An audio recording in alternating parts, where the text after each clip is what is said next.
अल्लाहुम्मा सल्लि अला सय्यिदिना व मौलाना मुहम्मदिन।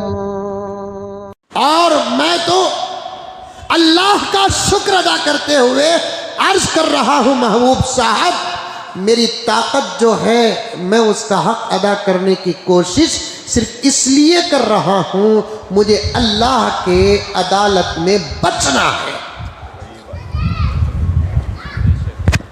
कोई काम नहीं आएगा वहां, कोई काम नहीं आएगा। वह उम्मी ही व अबी व साहिबती ही व बनी लिकुल्लि इम्रिइम मिनहुम यौमइज़िन शाअनुन युग़नी, कोई काम नहीं आएगा।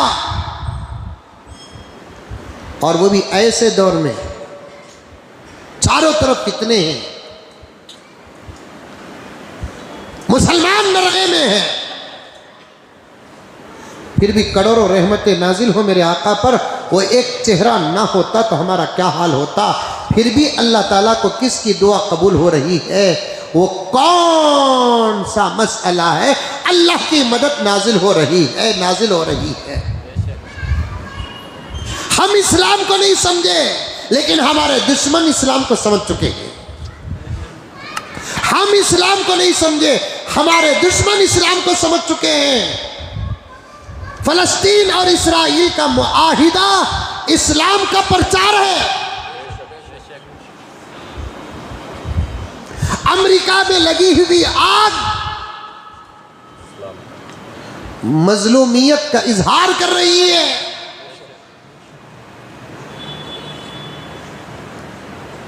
अमेरिका शेख हो गया, अभी तक संभल ना सका।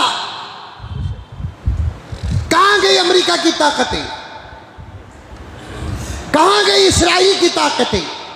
जिनको अपने ताकतों पर नाज था, आज वो बेबस बने बैठे हैं। जिनको अजानों से दुश्मनी थी, अजान पढ़ने का हुक्म दिया जा रहा है।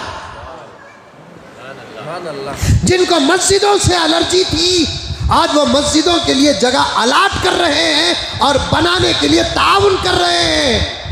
मुसलमान नहीं समझा इस्लाम को, दुश्मन समझ रहे हैं इस्लाम को। फलस्तीन को इस्राइल भी मान चुका है, हम हार चुके हैं। अंदर की हुकूमत इस्तीफा दे रही है। क्या है, क्या था फलस्तीन के पास जो हमारी ताकत काम न कर सकी? ये सोच सोच कर मर रहा है इस्राइल। कोई जबरदस्त हथियारात नहीं इस्राइल फलस्तीन के पास, कोई जबरदस्त मिसाइल नहीं फलस्तीन के पास, लेकिन था क्या फलस्तीन के पास? ईमान था, हिम्मतें थी, हौसला था, अंबिया की निस्बत थी, मस्जिद अक्सा की निस्बत थी। और फलस्तीन का बच्चा बच्चा इस्राइल को सिर्फ यही कहा, लेकर आ जा तू अपनी ताकत, हम भी बता देंगे हमारी ताकत। मैं बारहा इस वक्त फलस्तीन के नाम ये शेर करता हूं, इधर आ सितमगर हुनर आजमाए, इधर आ सितमगर हुनर आजमाए, तू तीर आजमा हम जिगर आजमाए। फलस्तीन के मुकाबले में अमेरिका व इस्राइल अपनी पूरी ताकत को आजमाया, लेकिन फलस्तीन अपने जिगर को पेश किया, अपनी ताकतें पेश की, अपनी कुर्बानियां पेश की, अपनी शहादतें पेश की। अल्लाह तबारक व तआला कामयाबी दिया कि नहीं दिया? बेशक दिया, अल्लाह का फजल है कि दिया। ये आग, असल में वो आग लगना था कहां? इस्राइल को लगना था, लगना था आग कहां? इस्राइल को लगना था, लेकिन लगी कहां? अमेरिका को लगी। राज जानते हो आप, वजह जानते हो। इस्राइल का जो होगा होगा इंशाअल्लाह ताला। मैं तो इस्राइल से कहना चाहता हूँ, इब्तिदाए इश्क है रोता है क्या, आगे आगे देख के होता है क्या। अभी ये तो इब्तिदा है, अभी आगे देख। लेकिन आग जो लगना था वो इस्राइल को लगना था, लेकिन लगती है कहाँ? अमेरिका को लगती है, वो भी आग। यहां दो बातें अर्ज करता हूं मैं, तवज्जो के साथ सुने, पढ़े लिखे लोग सुने, यूट्यूब देखने वाले लोग सुने, तज्जिया करने वाले लोग सुने, इस आजिज का तज्जिया भी सुने। आग अमेरिका को लगी क्यों, कैसे लगी बाद में बताऊंगा, लेकिन लगी अमेरिका को क्यों?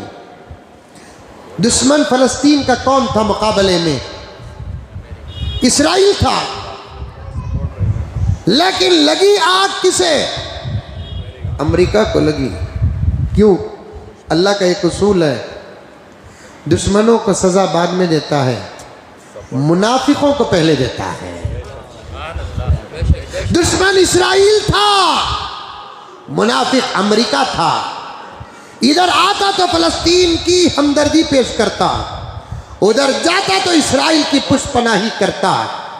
इन्नल मुनाफिकीन फी दरकिल अस्फली मिनन नार, जहन्नम में भी सबसे खतरनाक अजाब काफिरीन और मुशरिकीन से भी ज्यादा सख्त तरीन अजाब मुनाफिकीन को दिया जाएगा।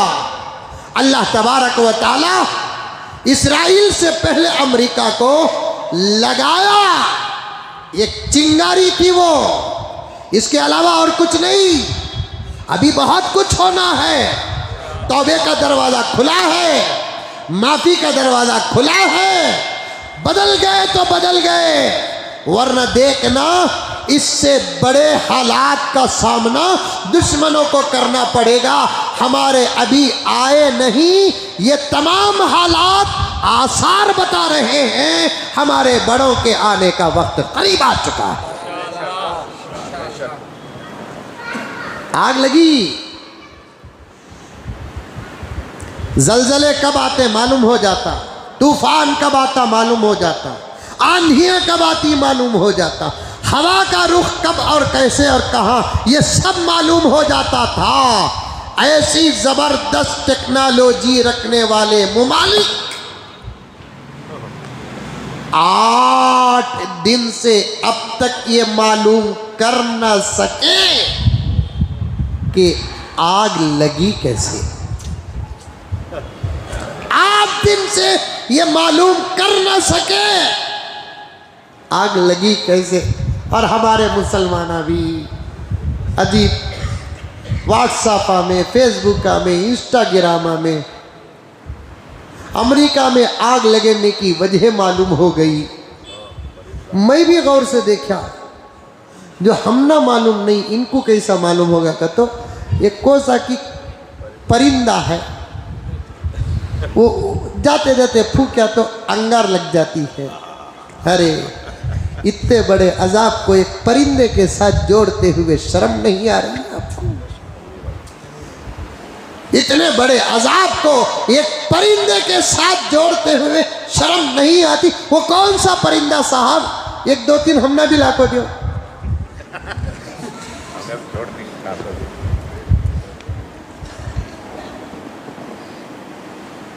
आग नहीं, वो अजाब है। लगाने वाला परिंदा नहीं, खुदा है। किसी शायर ने कहा, हैरान नहीं हम तेरी तबाही पे ऐ जालिम, हैरान नहीं हम तेरी तबाही पे ऐ जालिम, तू कहरे इलाही के शरारों से जला है। हैरान नहीं हम तेरी तबाही पे ऐ जालिम, तू कहरे इलाही के शरारों से जला है।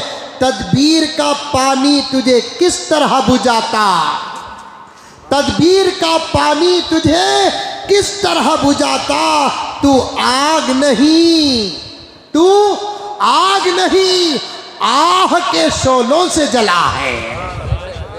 फलस्तीन के मासूम बच्चों की आहें, अमेरिका का वो शहर जहां बॉलीवुड नहीं हॉलीवुड रहते हैं, बड़े बड़े होटल्स, अय्याशी के अड्डे, बड़े बड़े मॉल्स, एक जगह पर मौलाना तकी उस्मानी साहब दामद बरकातुहू ने कई साल पहले लिख दिया, लॉस एंजल्स के बारे में, दुनिया का बड़े बड़े लोगों के रहने का शहर है, वहाँ सारी दुनिया के बादशाहों के महल्लात वहाँ रहते हैं, यहाँ तक के जजीरतुल अरब सऊदी अरब के फरमा रवाओं के महल्लात भी वहाँ रहते हैं।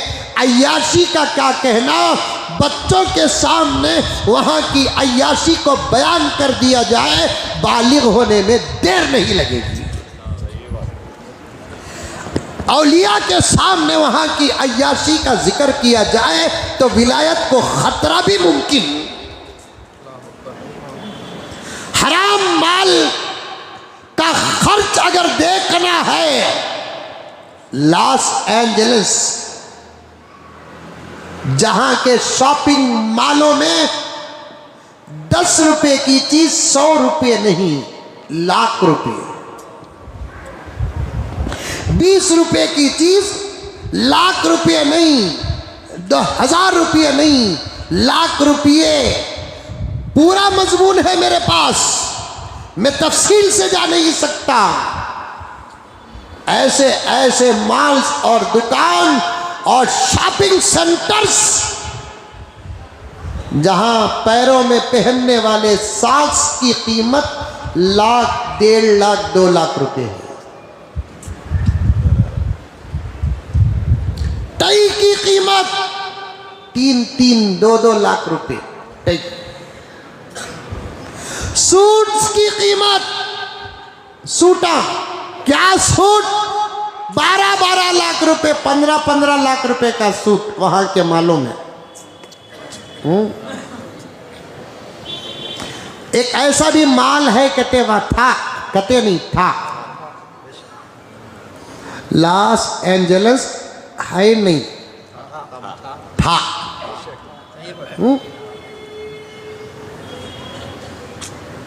फलस्तीन था भी है भी।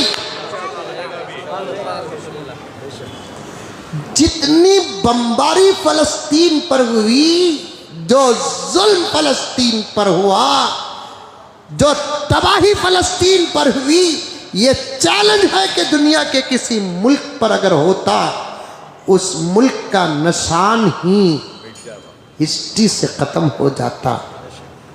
सलाम है अहले फलस्तीन, हम मांगते हैं एक भिखारियों की तरह तुम्हारे दरवाजों पर तुम्हारे जज्बों का खैरात हमको दे दे,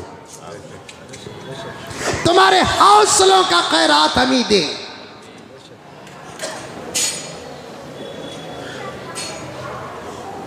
अरबी का एक मजमून है मेरे पास। अरब की एक दर्दमंद औरत ने, अरब की एक दर्दमंद औरत ने अपने शौहर से क्या कहा और शौहर ने अपनी बीवी से क्या कहा, सुनो। अरब की एक दर्दमंद औरत ने कहा, कालत ली ज़ौजती, अपने शौहर से कहा, इंदा मा तंतहिल अरब सनहजुरु अतफालन ईतामन मिन गज़्ज़ा। अरब की एक दर्दमंद औरत ने कहा, जब फलस्तीन में जंग खत्म हो जाए तो हम फलस्तीन जाकर वहां से यतीम बच्चों को लाकर उनकी परवरिश करेंगे। ए बच्चे कौन रहे वो बराबर आ रही लेकर आवाजा। अरब की एक दर्दमंद औरत ने अपने शौहर से कहा, तवज्जो के साथ सुने, अरब की एक दर्दमंद औरत ने अपने शौहर से कहा, जब जंग खत्म हो जाए हम फलस्तीन जाकर वहां से यतीम बच्चों को लेकर आकर यहाँ परवरिश करेंगे। फौरन शौहर ने कहा, नहीं, जंग खत्म हो जाए हमारे बच्चों को ले जाकर वहां छोड़कर हौसले सिखाकर बुलाएंगे, हिम्मतें सिखाकर बुलाएंगे, जुर्रत सिखाकर बुलाएंगे। 15 महीने की जंग, बेयारो मददगार, अल्लाह का भरोसा हाथ में, नबी का दामन हाथ में। दुनिया के दो जबरदस्त सुपर पावर मुल्क, जिसको एक बाप कहते हैं, दूसरा बेटा कहा जाता है। मेरा इशारा समझे, इस्राइल और अमेरिका का आपस में ताल्लुक बाप बेटे की तरह है। जायज है कि नाजायज है वो फैसला आपके हाथ में है। इससे बड़ी ताकतवर दूसरे कोई मुमालिक नहीं है। और हमारी तहकीक भी यही है कि इस्राइल के पास ज़बरदस्त ताकत है, ज़बरदस्त ताकत है इस्राइल के पास। हमारी तहकीक भी यही है कि ज़बरदस्त ताकत है इस्राइल के पास। कैसी ताकत? इस्राइल की पीठ पर हाथ रखने वाला अमेरिका नहीं है, इस्राइल की पीठ पे हाथ रखने वाला जापान और चाइना नहीं है, इस्राइल के पीठ पर हाथ रखने वाला ऑस्ट्रेलिया न्यूजीलैंड नहीं है। इस्राइल के पीठ पर हाथ रखने वाला दज्जाल है, दज्जाल। सारी दुनिया के मुल्कों में इस्राइल पावरफुल मुल्क है जिसका ताल्लुक दज्जाल से है। इतनी ज़बरदस्त ताकत रखने वाला मुल्क भी आखिर हार कर घुटने मान चुका है। कहने लगा कि आखिर फ़लस्तीन के पास क्या है, ये हमारी समझ से बाहर है। उसे समझने के लिए हमारे पास जवाब आसान है। फ़लस्तीन के पास क्या है उसे समझना है तो फिर एक जुमला अदा करो और दाखिल हो जाओ, ला इलाहा इल्लल्लाह मुहम्मद रसूलुल्लाह। कैदियों को छोड़ा गया,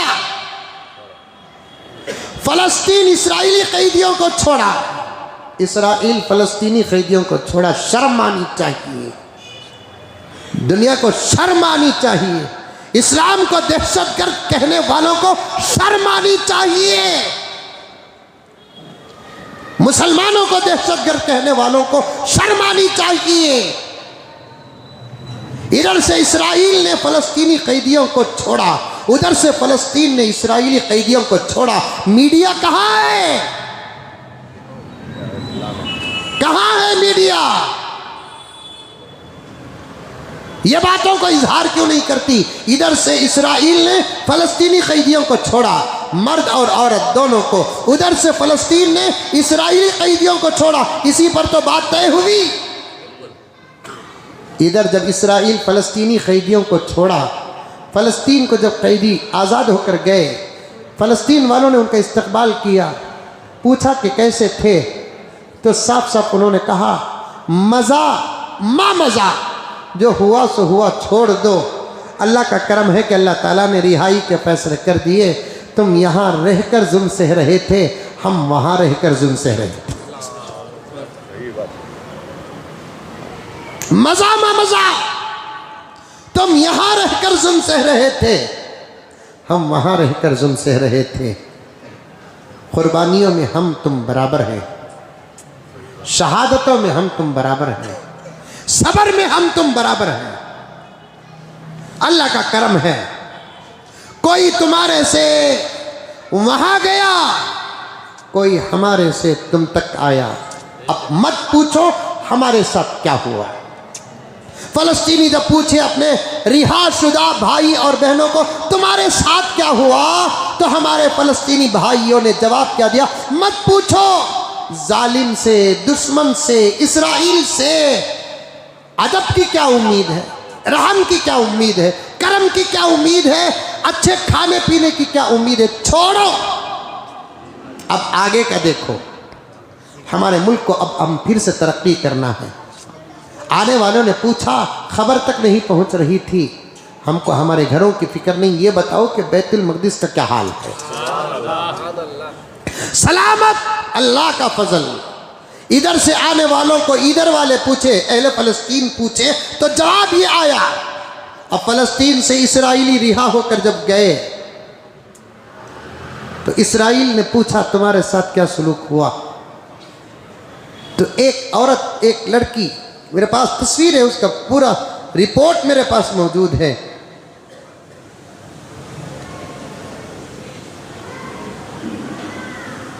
ये देखिए, इसकी रिपोर्ट हमारे पास है, और की भी होगी किसी और के पास। जब फलस्तीन वालों ने इस्राइली कैदियों को छोड़कर भेजा, पूछा कि तुम्हारे साथ क्या सलूक किया, तो उन्होंने कहा कि हमको उनके बीच में इस्लाम नजर आया।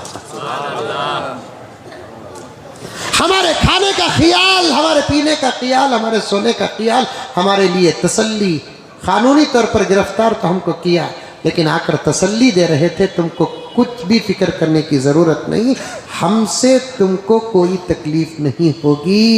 फरिश्तों को वो कौम भी मानती है, फरिश्तों को हम भी मानते हैं, यहूदी भी फरिश्तों को मानते हैं, ईसाई भी फरिश्तों को मानते हैं, हम मुसलमान भी फरिश्तों को मानते हैं। तो इस औरत ने कहा कि मैंने फ़लस्तीन के अंदर इंसानों को नहीं फरिश्तों को देखा है।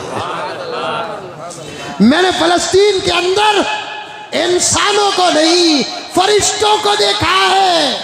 एक दिन हम भूखे नहीं, पता नहीं कि वो खाते थे कि नहीं खाते थे, लेकिन हमारे खानों का इंतज़ाम, ये इस्लाम का कानून है। खैदियों के साथ अच्छा सलूक करो, खैदियों के साथ अच्छा सलूक करो। वो कैद हैं, वो कानूनी कार्रवाई के अंडर हैं, लेकिन उनके खाने और पीने में किसी किस्म की कोई तकलीफ ना दे, ये इस्लाम का सबक है। यही बातें तो इस्राइल को फ़लस्तीन के सामने झुकने पर मजबूर किया।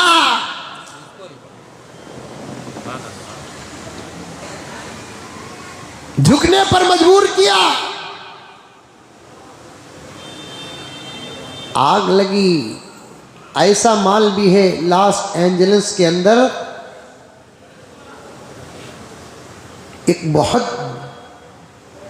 बड़ा हॉल। अल्लाह के अजाब से बचो, उसके झटके बर्दाश्त करने की ताकत बड़े बड़े ताकतवरों के पास नहीं है, हमारे पास कहाँ होगी। इन्ना बत्शा रब्बी का लशदीद, बार बार कुरान में अल्लाह ताला कहता है तुम्हारे रब की पकड़ बहुत सख्त है, उसकी चिंगारी तुम्हारे लिए आग है। मान चुके हैं अब, और वहां आग लगी, अब तक वजह मालूम नहीं। अच्छों का मुंह इस वक्त बंद है, ये तुम्हें समझ जाओ। नहीं समझे? अब तो अच्छे नतीजे निकाल रहे हैं। आग आग से नहीं लगती, आग आह से लगती है। आग आग से नहीं लगती, आग आह से लगती है। आह किसी की भी हो, लग कर रहेगी। ये जुमला याद रखना, अमानत है तुम्हारे पास मेरे प्यारों। मुझे जब वक्त मिलेगा तो मैं और भी इसकी तशरीह करूँगा। हर किसी के अंदर और बाहर की आहों से बचो। आग से आग उतनी नहीं लगती जो आह से लगती है। मुझे फ़लस्तीन की वो शहीदा बच्ची बार बार याद आ रही है। शहादत का जब वक्त उसका आया, कुछ जिंदगी के लम्हात बाकी थे, तो रोते हुए अपने जिम्मेदारों के बीच में रहते कहकर कहती है मत रोवो, मैं अल्लाह के पास जाकर सब कुछ सुनाऊंगी। मैं अल्लाह के पास जाकर सब कुछ सुनाऊंगी। उसने सुनाया, अल्लाह ने उतारा। कैसे कैसे महल्लात आज उजड़ गए। फ़लस्तीन तो अल्हम्दुलिल्लाह सफाई से भी साफ हो रहा है। पता नहीं कि लॉस एंजलिस को साफ कैसे किया जाएगा, साफ कैसे किया जाएगा। अल्लाह का अजाब है, अल्लाह का अजाब है। ऐसा माल भी है, ये बड़े बड़े उलमा उस ज़माने में लिखे हैं। उस माल में सूटों का काउंटर है, ज़बरदस्त काउंटर। एक एक सूट की कीमत 10 लाख, 15 लाख, 20 लाख, 25 लाख, 50 लाख तक एक सूट की कीमत। और वहाँ सेल्समैन एंड सेल्स गर्ल्स नहीं रहते, पूरा हॉल सूटों से भरा रहता है और खाली रहता है।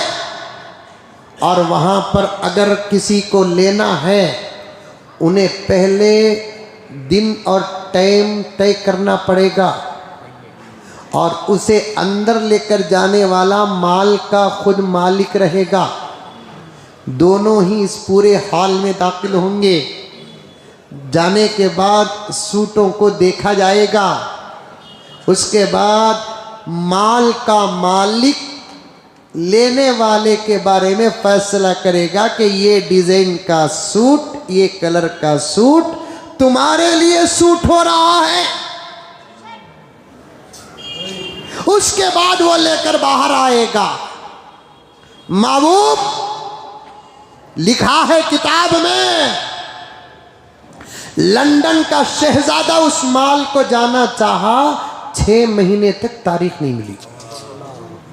जिस माल में जाने के लिए तारीख न मिली, उस माल को एक चिंगारी ने खत्म करके रख दिया। जिस माल को जाने के लिए तारीखें न मिलती थी, उस माल को एक चिंगारी ने गारत करके रख दिया है।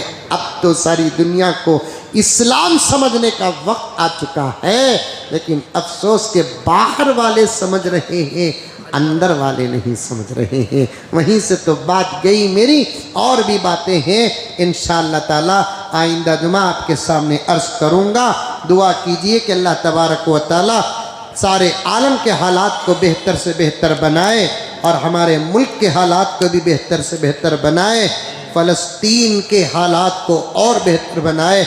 जिसका जो भी नुकसान व खसारा हुआ, अल्लाह तबारक व तआला उसको आबाद फरमाए। आखिर में एक ऐलान है, हमारे मस्जिद के तवसीई और ज़रूरियात की तकमील के लिए कोई खाली हाथ न जाए। अल्लाह के घर को अल्लाहुम्मा सल्लि अला सय्यिदिना व